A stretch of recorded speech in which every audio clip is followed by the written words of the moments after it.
Hello, and thank you for joining me for this Apple Regional Training Centre course all about getting creative with your iPad. My name's Susan. Now, today we are going to focus on how the iPad can really support creativity.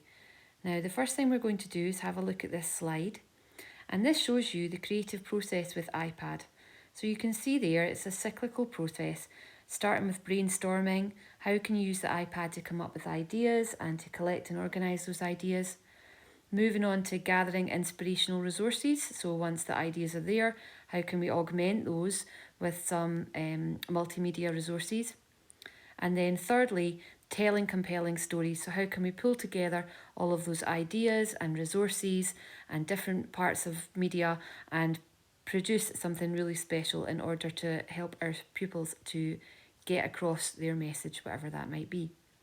Now, this second slide that we're going to have a look at shows you some of the apps on the iPad that are particularly useful for creativity. So we're going to look at some of those apps today, and you can see they're organised there into the three sections that I mentioned a moment or two ago. We are going to start today by having a look at the Notes app. So to access the Notes app, I've actually got it down here in my dock. It's this one here. It looks like a little page out of a notebook. So I'm going to press on there and it takes us into a screen like this.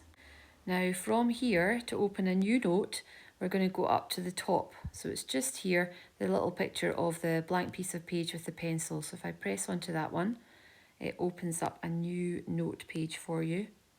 Today, we're going to have a look at how you can spark that creativity and brainstorm ideas in Notes. And now Notes is a really good app because it is built in on every single iPad. So you don't need to go and buy an app for note taking. The Notes app is already built in. So here we are, we're on this blank notes page here, and the first thing that we're going to do is go down and look at the tools at the bottom here.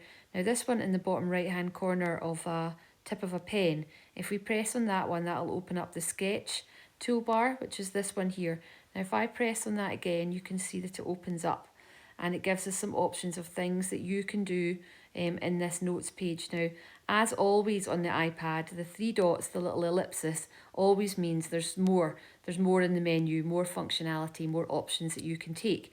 So it's always worth, if you see on any app on the iPad, three little dots, always have a click on there because it will give you more options for things you can do.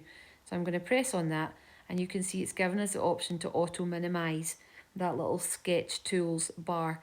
I like to auto minimise it, which just means when I'm not using it, it goes small again like it did there. If you don't like that, then you can just go ahead and press on the ellipsis and turn that off if you would rather. So from here, you can see we've got a range of different tools. So just using my finger, I'm just going to press on the first one there, which is the pencil. So we can decide on the gradient of the line and also the thickness of the line. So you can have a little bit of an experiment with that. Excuse my dodgy handwriting. You can see if you made the line thicker, that would show up. Now I'm doing this simply just using my finger. The next one along is a highlighter tool, which does exactly what you would think it would do. You can choose different colours here for everyone you might want to have if you wanted to highlight something. The next one's the pencil, so it's just a bit of a thinner line, a more pencil-like line. The next one along is the rubber, which, as you can imagine, rubs out. This next one is the selection tool, so the one with the sort of white and grey spirally stripes there. So you can use that one to just select something that's on the screen, and then that then lets you move it. If you want to put it somewhere else on the screen, then you can. This next one is really helpful, and students like this one a lot, and it gives them a ruler on the screen. So it's a nice straight line. Just by pinching or twisting, you can see there it's given us the angle that we're at. So all I'm doing there is I've got my thumb and my forefinger on it, and I'm just moving it to the angle that I might want it at. So say I wanted to underline this here, I would put it to the right place, and then I can go ahead and choose my pencil, and I can draw along the edge of the ruler there. So if I move that over again, you'll be able to see. Once the ruler's on the screen, you're able to choose other tools. I can do it with the highlighter as well if I want to, and draw along the line. So students absolutely love experimenting with this and finding out all the different things that they can do To get the ruler away, again, all we do is press on the ruler again and off it goes. So those are some of the features that you can use within Notes. So that is just a very quick introduction of how you can use the sketch tools within Notes. It's well worth going in and just having a little bit of a play and trying out the different tools for yourself. As a side note, if you have an Apple Pencil of your own, that works really well with your Notes app. You can actually go into the settings section of the Notes app, just in the settings menu from your home screen, and you can select so that your Notes app, the sketch tools, only work with your Apple Pencil, and that just means you can then use your finger for scrolling. So if you do have an Apple Pencil, it's always worth going in and having a look at those settings for the Notes app, because you might want to adjust them. But as you can see from what I did there, it does work perfectly well with just your finger. Okay, so moving on to think about how pupils might use the Notes app for brainstorming in the classroom. You can see from this slide here, there's a mind map there, an example of a mind map that's been created using the Notes app, and it's all to do with favourite things. So for the purposes of this video course today, we're going to imagine that we have been working in class with our pupils on an all about me topic, and they've been exploring some of their favourite things, and the culmination of that piece of work is going to be for students to showcase one of their favourite places in a writing task. So that's what we're building up to, and this is the sort of start of that process. So you can see there, just using those sketch tools that we looked at a few minutes ago, you're able to create quite simply and easily and quite attractively a little mind map. Now, in this situation, children would be able to use the share button in the top right hand corner. It's the little square box with the arrow. They would be able to use that share menu to airdrop their mind map to you for assessment perhaps, in order to get a little bit of feedback before they move on and prior to beginning their writing. So it's a really simple, useful way of gathering their thoughts really quickly and easily. The graphic organisers are a really great way of helping students of all ages to capture new ideas and to clearly visualise the connections between concepts. So there are lots of different ways that the iPad can be used to tell stories using creative tools. So here you can see a poem that a pupil has written about their favourite place, and that favourite place is the beach. So what we're going to do now is we're going to gather some resources to help bring this piece of poetry to life using the iPad. So in order to start gathering those inspirational resources for the piece of poetry on the beach, we can do that in lots of different ways, using some video and using some images from a range of different places. So the first thing I'm going to do is I'm going to use the camera app, which you can see is down at the bottom in my dock here, because it's an app I'm using frequently. And there's a lovely view of my garden, nice sunny day today. The first thing that we're going to do is we're going to spin the camera around, which if you've joined us for previous video courses, you know that's a picture of the camera with the two little arrows in. So I'm going to go in there. It opens up the front facing camera. Now again, if you've joined us for previous videos, you will know what I'm about to say here, but I'm going to say it anyway. At the moment, I'm looking directly into the camera, so it looks like I'm looking right at you. If I look at my own image, you can see suddenly it looks like I'm looking down slightly, and it's just not quite as engaging. So it's really important with children and with pupils, and anything you're recording for yourselves for children or pupils, to make sure that you're looking directly into that camera. So if you just watch and see the difference, just now I'm looking at my own image, and then if I look directly into the camera, it looks much more engaging because I'm looking straight at you. So that's just a little tip, and it's a really important one to make sure that you're getting across to the pupils in your class, to make sure that their videos are as good as they possibly can be. Okay, so for our purposes just now, I'm going to switch over into video mode. Here we go. And I'm just going to record a really short little introduction to the poem just by pressing the red button. So you can see here, off we go. I press the button and the little red light is flashing. There is actually a timer up there. I don't know if you can quite see it. If I lean forward, you can sort of see it there.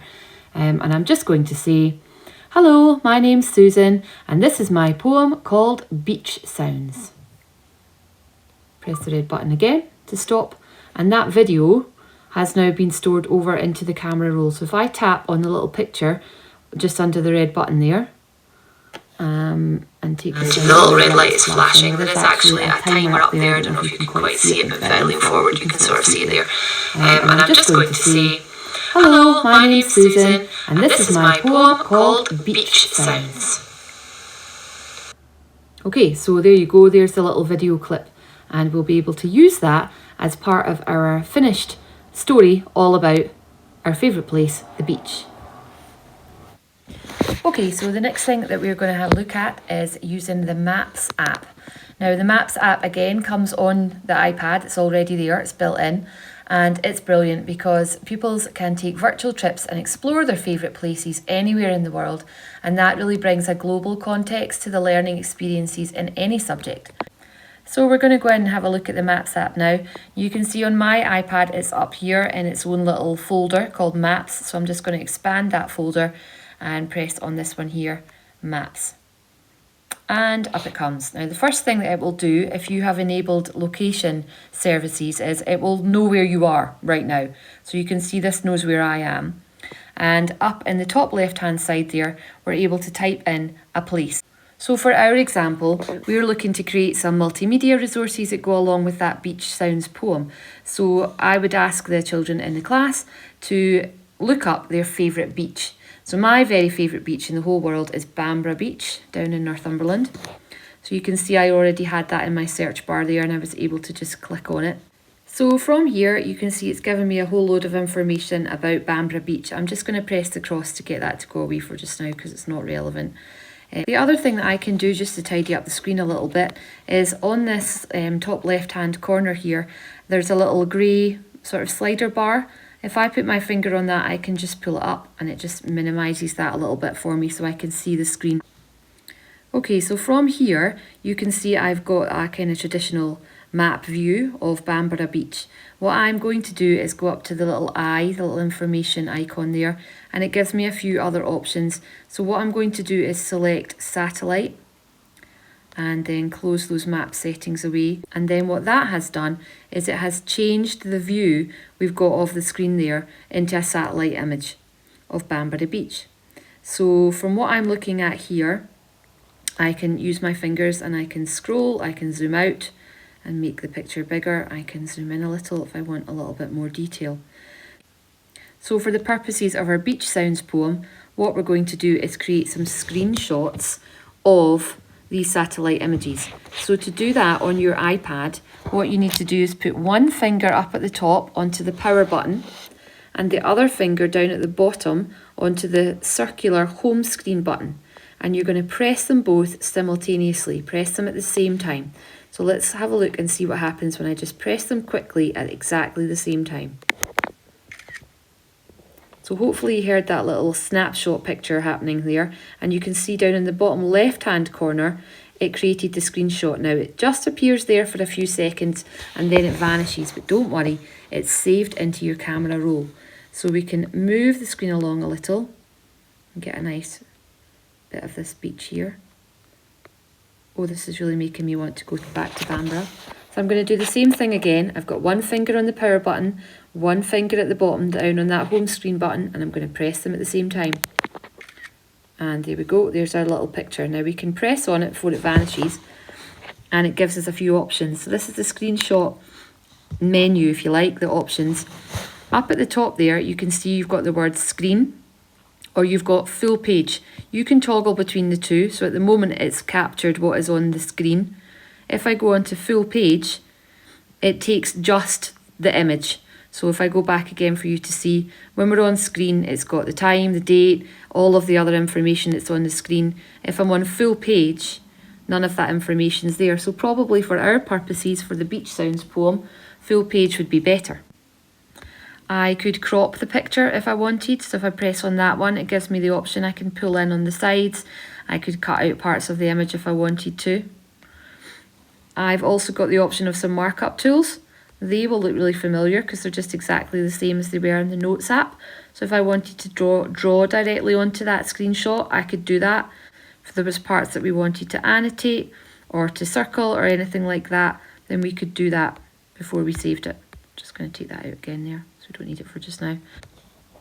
Now the difference between screen and full page is if you save it as full page, you need to save it as a different type of file. You need to save it as a PDF file, which is this option here. Now you can see the difference if I go into screen and press the word done. I've got the option of saving it to my photos, and that'll just go into my camera roll like any other photo that I have taken. If I decide to use the full page option, which does take out all of those little bits that we don't need on the screen, and then press on to done, I've got the option I have to save it as a PDF file. Now that's okay, we can still use it as a PDF, so that's an option if you want to do it.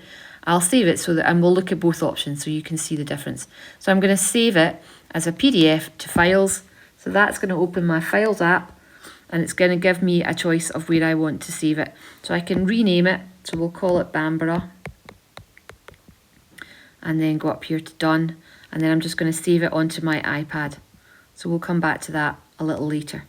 Let's take another couple of screenshots here just so we've got lots to be using. Again, I can just use my finger to just scroll along any old way I like. Maybe we'll go all the way along to see houses here and zoom in a little. And there you can see there's a picture of the pier. And same thing, I'm going to just press top right hand corner on the power button and the home button, press them quickly, and straight away it'll create that image and it'll go over into my camera roll. So the next thing we're going to do is we're going to go in and use Safari, which is our web browser on the iPad, and we're going to use that to see if we can find some more images of Bambara Beach. So we'll just go over and launch Safari. Up it comes, and I'm just going to search in there, Bambara Beach. And you can see it's opened up the search listings there. We're interested in images, so up at the top there I'm going to just click on images, and within the images section what I'm going to do is go on to tools, and then I've got options to search by size or colour, type or time.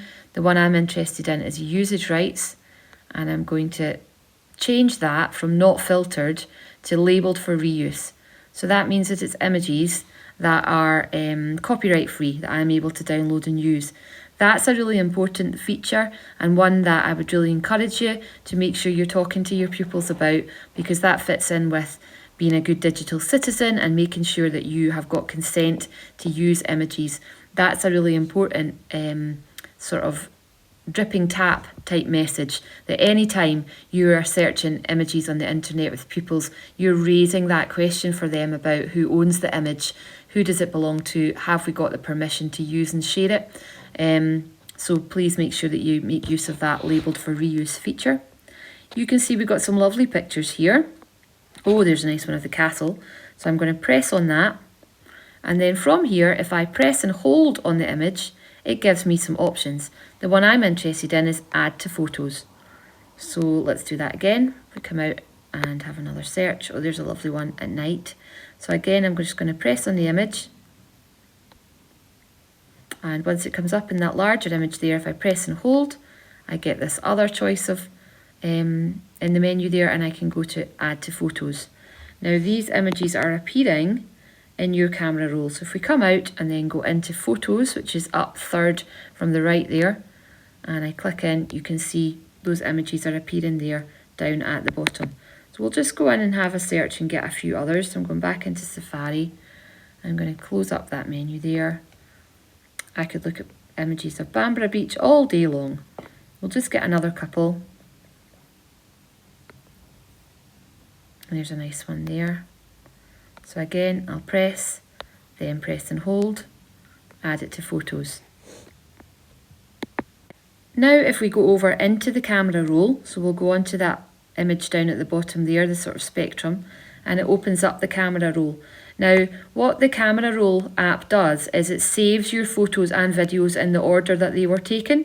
So you can see the screenshot ones we've got are down at the bottom there, along with the ones that we got from Safari. So in order to just organise things a little better, and this is good practice and it's worth taking the time to teach your pupils how to do this. If we go up to the top right hand corner there and press select and choose the images that we want, and then what we're going to do is go up to the top left hand corner into the little share button, and it gives us some options. We're going to choose add to album. It's the third one down in that list there. So add to album, and I'm going to create a new album. And I can call it whatever I would like to call it. I'm going to call it Beach Poem.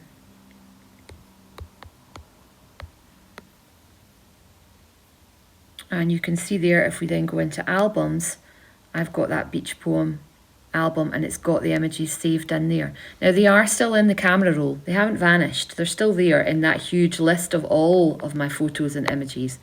But for ease of use, we've gathered them into that one place so that they're just quite easy and quick to find. Much as you would teach the pupils how to be tidy in the classroom and look after the resources, this is really the same thing. It's a digital version of that, so it's well worth, again, just taking that little bit of time. It is a sort of dripping tap approach. The more that you remind them to do it, the more they'll develop those really good and productive digital habits. It just means they're able to find and select their work quickly. Okay, so that is the end of part 1 of this video. In this video, what we have done is we've talked about the creative process and how the iPad can help with that. We've looked at the Notes app and how you can use that for brainstorming and collecting and sharing ideas. And then we went on and we started to gather some resources. First of all, ones we made ourselves using the camera app, going in and using the screenshot feature in Maps, and then selecting and using some public domain reusable images from the internet. And then lastly, we had a little look in the Photos app in the camera roll, and we looked at how to create an album of those images so that they are handy. Join me for part 2 of the video, where we will go on and we will look at how we can take all of those resources that we've created and use them to tell a really compelling story using iMovie.